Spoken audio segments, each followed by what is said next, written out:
ખૂબ આભાર આપણે માનીએ છીએ, કારણ કે આ આજનો કાર્યક્રમ એ ફક્ત ને ફક્ત માતૃપિતૃ વંદના કાર્યક્રમ, કારણ કે દુનિયામાં તો ઘણું બધું તમને ટેકનોલોજી દ્વારા પણ શીખવા મળશે. આ યુગમાં તમે યુટ્યુબ ખોલો ને તો એમાં પણ તમને આપણે કંઈક વસ્તુ ખબર ન પડતી હોય, ગૂગલ છે, યુટ્યુબ છે, એમાં આપણે શીખી શકીએ છીએ.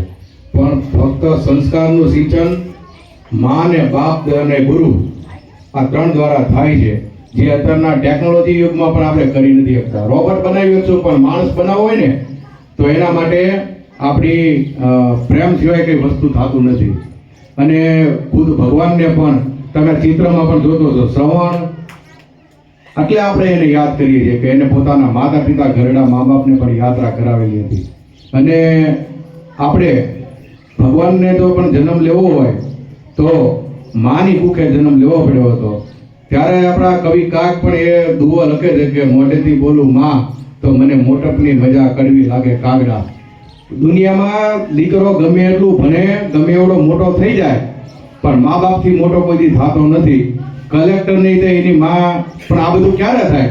આવા સરસ મજાના કાર્યક્રમ કર્યા હોય તો એનાથી આપણે એક નવું બળ મળે છે, એક નવા વિચારો મળે છે. તો યોગ વેદાંત સમિતિનો હું હૃદયથી ખૂબ ખૂબ આભાર માનું છું.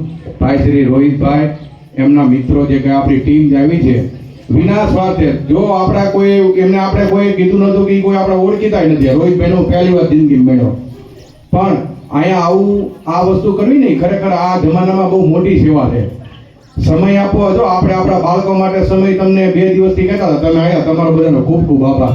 પણ બીજા માટે આવું અને સમય આપવો એ અઘરું કામ છે.